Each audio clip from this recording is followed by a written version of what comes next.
Any time that we can use new technologies to tell our story in a more unique, engaging way, in a way that really captures audience attention and pulls them into what we have to say and starts dialogue, it's a valuable opportunity. Welcome to the Inside Forbes Councils podcast. Each episode shares transformative insights and advice from members of Forbes Councils, a group of invitation-only communities for successful executives and entrepreneurs. This is Inside Forbes Councils. Hey everyone, this is Stephen Ganoza. Welcome to Inside Forbes Councils. Today we have my interview with Sarah Mannone, Executive Vice President at Trekk and a member of the Forbes Agency Council.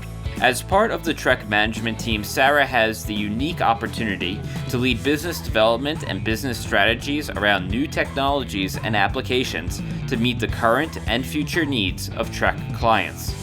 We'll talk about how B2B marketers can leverage new technology in their campaigns, why augmented reality is ready for prime time, whereas virtual reality is not, and the type of content that performs the best. Sarah, thank you so much for taking the time to speak with us today. Happy to be here. Thanks for having me. So you're the Executive Vice President at Trekk. Why don't you tell us a little bit about what Trekk does? Trekk is a full-service, tech-driven creative agency, and the tech-driven piece is kind of core to our DNA. We founded the company in 1995 at the beginning of the World Wide Web. And over the years, we've really looked at how technology evolves and capitalize on the evolution of technology to be able to deliver more creative and innovative solutions to our clients' marketing programs. So how did you come to be in this role? What interested you in this sort of convergence of tech and marketing? My career path sort of evolved. I graduated with my master's in 2006, and I actually wanted to be a political speechwriter. So I had my sights set on moving to DC and becoming a speechwriter a la the West Wing sort of vision of politics. So I started off after grad school by trying to get a job in PR or marketing and really kind of refine my communication skills and get some professional experience. I came across Trekk and found this really energetic, warm, friendly sort of atmosphere of people doing really creative and interesting things. And so when I had the opportunity to start there as a junior account manager, I was really excited by it and I stayed around and just wanted to kind of see where it went. So I started there in 2006 in Illinois. I've been with the company now for almost 14 years and just worked my way up by learning more about marketing, technology, sales, client service, and it really just evolved from there. Wow, 2006, that's like pre-iPhone. Yeah, when I started at Trekk, we all had Blackberries, I think. I think my personal phone was a Nokia cell phone. Now we've got, technologies like augmented reality, virtual reality. So yeah, things have changed a lot from talking to people about websites and email to augmented reality and virtual reality. So AR and VR comes around a lot. So tell me about how you or Trekk are approaching AR and VR today. We started working with augmented reality technology probably about 10 years ago now. And the technology has evolved. And a lot of times augmented reality and virtual reality sort of get lumped together in the conversation. The important sort of difference is that augmented reality is all through your mobile devices, right at your fingertips all day, every day. Whereas VR obviously still requires some sort of headset or viewer to engage in the experience. So in terms of where the technology is at and where the market is at, augmented reality has been taking off for us over the last several years much more quickly than virtual reality. Access to the technology, the abundance of the technology in the marketplace, and the ease of the experience that we can create for the user. Virtual reality continues to be a part of what we do and continues to evolve. But when we want to get some sort of immersive experience out to a large marketplace in a more timely and cost-effective way, augmented reality is often a good solution for our clients. So augmented reality is much more viable today than virtual reality. I believe that augmented reality is more accessible and more successful today than virtual reality within the context of the clients that we work with.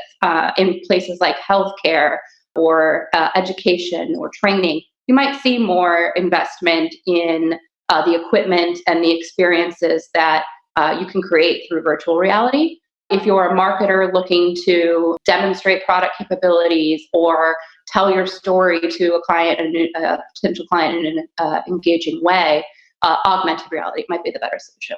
So, in terms of marketing specifically, what are some ways that you can leverage augmented reality to create, more immersive campaigns, more actionable campaigns? From a marketing perspective, we've found some really great applications for augmented reality in a few different areas. The first area I would say is sales enablement.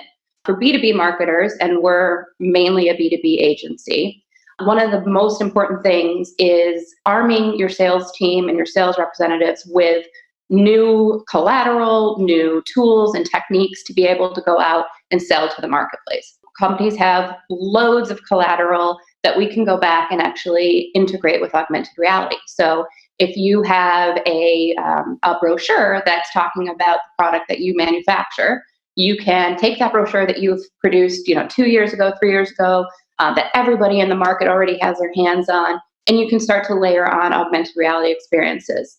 Maybe you're able to place your product in a virtual environment, right? So your prospect could say, "Oh, you build desks or chairs. I want to see what that desk or that chair is going to look like in my office." And I can use what's called markerless augmented reality to actually place that object in my office, see how I feel about it, maybe look at some different finishes and features and compare and contrast what I want.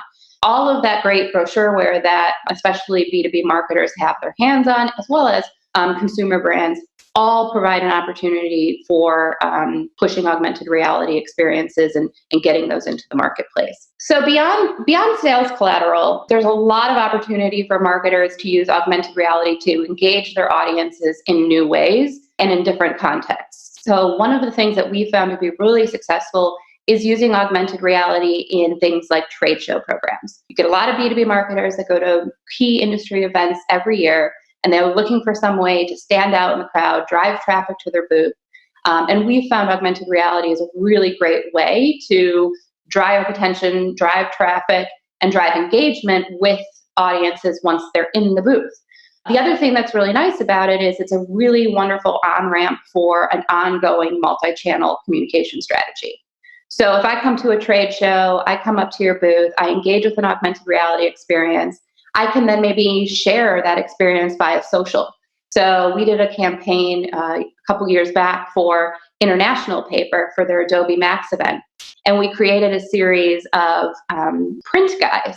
And the printed characters were all printed on a flat sheet, die cut and perforated to be able to stamp out.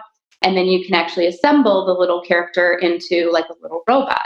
When you scan the robot's face with your device and through their mobile application, that print character actually comes to life and talks about the value proposition of the International Paper accent opaque product.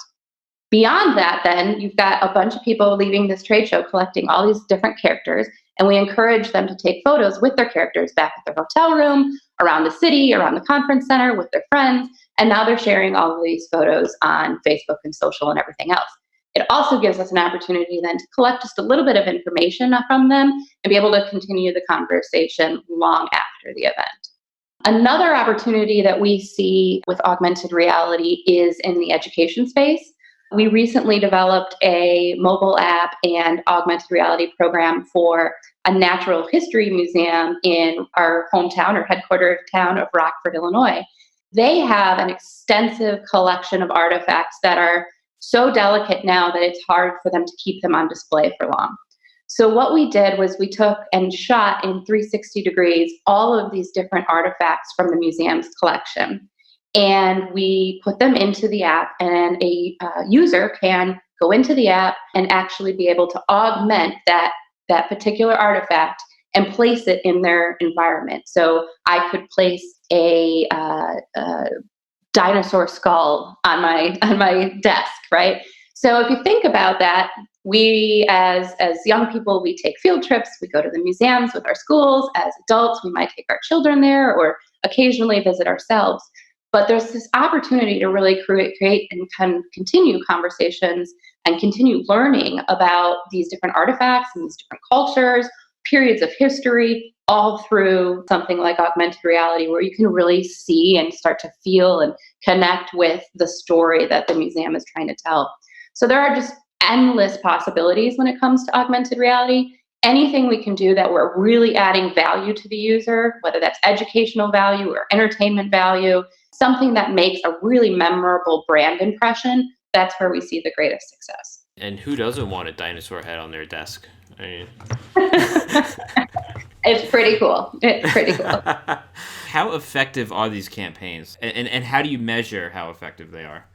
When we talk about augmented reality, like every communication channel, we want to be thinking about ways that we can track and measure our success. So for us, we use the analytics that are built into the technology platforms that we use to deploy these augmented reality experiences and track repeat engagement, length of engagement, which experiences are creating the greatest response.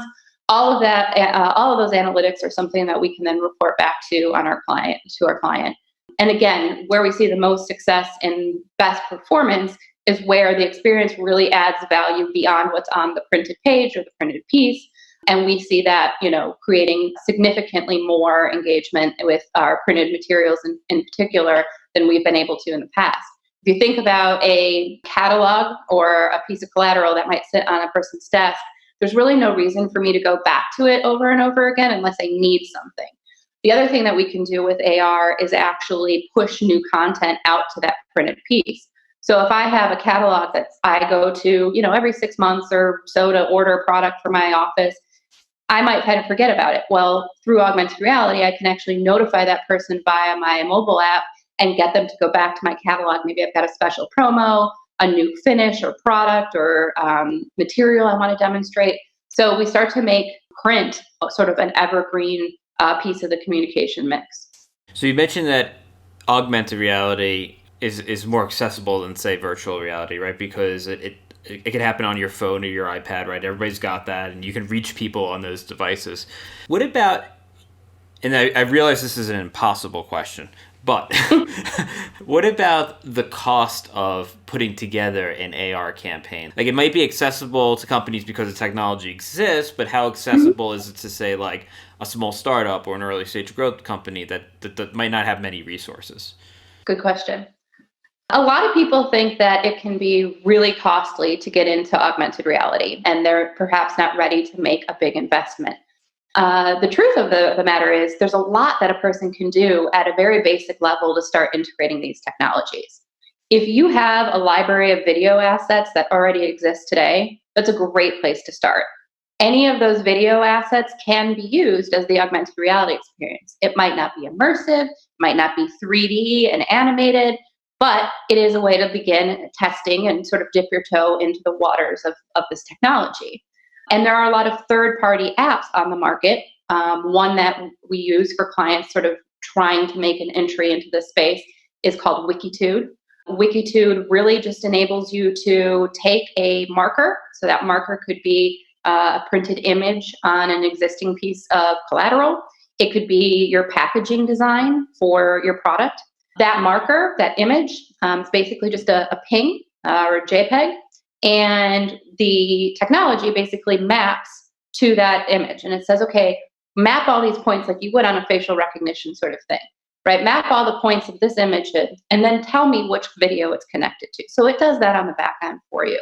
So you're talking about uploading an image, testing that image to make sure it's a good marker. High contrast works best.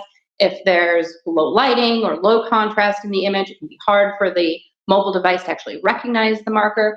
So we want to test the marker, get the marker loaded up into the app itself, and in this case, we're talking about the third-party, off-the-shelf Wikitude product, and then we attach that to our video. All of that can be done within a matter of a couple of days and can be done at very, very low cost. It goes up from there, of course, right? So if I want to create a really immersive experience, maybe I want to take someone through like a virtual tour of my factory, talk to them about the equipment I have. Maybe I want to personalize the augmented reality experience that's specific to this individual customer and their needs. So yeah, the cost can go up from there. The other cost driver is the app itself. So if you're not using a third-party app, you might consider building a custom app that's branded to your organization, that provides additional content on your brand. If you go that route, one of the nice things is every time somebody engages with your augmented reality experience, you're still having that repeat brand engagement, right? So they're not going to a third party, they're going to Acme's augmented reality app. So it's a good way to continue that brand recognition. If you go the route of a custom application, yeah, it'll take you a little bit more time and expense to build that, but you'll be able to do different things with it. You'll be able to create more immersive experiences, highly animated experiences, much more technical detail and interactivity. So it really ranges. A small startup could be using it to a giant corporation. Really, it's what do you want to do and where are you at in your path into this technology? Impossible question number 2. Sure. In your experience doing these AR marketing campaigns, is there a particular type of content that tends to do better than others or is more effective than others? When it comes to the types of experiences that perform best, it's really those that tell an interesting and unique story. 2 examples come to mind. We recently did a direct mail campaign that was a structural mailer. This was for International Paper, and we were talking a lot about their Ticonderoga mill here in the Adirondacks of New York. That mill has had significant investments made into the way that it's built, the way that it's operated, that really protect the environment. Unlike a lot of other organizations out there, this is a prime value proposition and belief and mission statement for this brand. So what we wanted to do was use the structural mailer to tell the whole story of how the mill works, how it operates, and all the unique things that have been done and investments that have been made to make this so environmentally friendly. So you see a structural mailer that kind of assembles into a vignette of the mill itself. And then there are individual cutouts that you place. So there's like a moose that comes through. There's trees that you can plot throughout the piece. And then I can scan any one of these vignettes to learn more about the particular practice that's in place there and just really kind of just tell this story about the value proposition behind this mill in a way that hasn't been done before. The other experience that I thought was really interesting is several years ago, we did a combination augmented reality, virtual reality experience for a large expo that was sort of the expo of this particular industry. It's the heavy equipment manufacturing sort of space. And they have a huge event every year in Las Vegas, and then it's just miles and miles of walkable trade show real estate. So we wanted to prepare the people who were going to come to the event to actually sort of plan their route, plan which equipment manufacturers they wanted to see, how they could connect the dots between each one, and sort of map out their path. So we sent out a series of Google Cardboard as viewers for the VR experience. And we also used printed materials to drive people to an augmented reality experience. And we take them basically into a virtual hub of the show. And from there, they can go through and virtually walk through each hall and discover which manufacturers are going to be in each hall. And then mark the ones that they want to visit, plan their route, and then be able to kind of customize their show experience. So it tells the story of the scale of the show, how important it is, how impressive the event is going to be, while at the same time providing the value of allowing someone to really plan their experience and make the most of their time at the event. No matter the industry we're in, we're all trying to find new ways to stand out from a really loud and prolific communication space. Any time that we can use new technologies to tell our story in a more unique, engaging way, in a way that really captures audience attention and pulls them into what we have to say and starts dialogue, it's a valuable opportunity. Whether you just want to dip your toe into these new technologies or whether your organization is really ready to make augmented reality a core channel to your multi-channel mix, there is an opportunity there for you. And I think it's really important that you take the first step, you try it, you see how it goes, you see how it performs, and then continue to amp up your efforts over time. It continues to grow. It continues to be a more and more ubiquitous technology. We see consumers really latching on to augmented reality and where the technology is at today. So today's the day to try it. What the future holds for augmented reality and virtual reality, we'll see. There's always changes happening. They happen every day. But this is really a good opportunity. And potentially right now, when marketers are looking for ways to really support their customers in a new sort of time for all of us, there's probably an opportunity there to engage that technology. Excellent. Yeah. AR is here. It might be futuristic, but some of it's here now, and marketers shouldn't overlook it. Sarah, thank you so much for taking the time to speak with me today. Thank you so much for having me.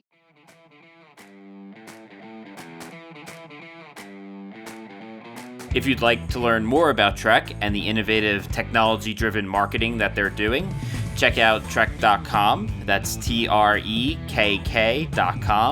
They have samples, case studies, and you can learn about how Trekk is using augmented reality to help marketers achieve their goals.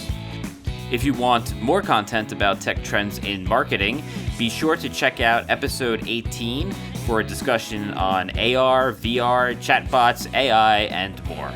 Well, that's all we have for today. As always, thank you for listening. This has been Inside Forbes Councils. Please be sure to subscribe to us on iTunes, Spotify, or wherever you get your podcasts. If you're a member of the Forbes Councils and would like to participate in our podcast series, please email your member concierge. If you're interested in joining a Forbes Council, learn more at ForbesCouncils.com.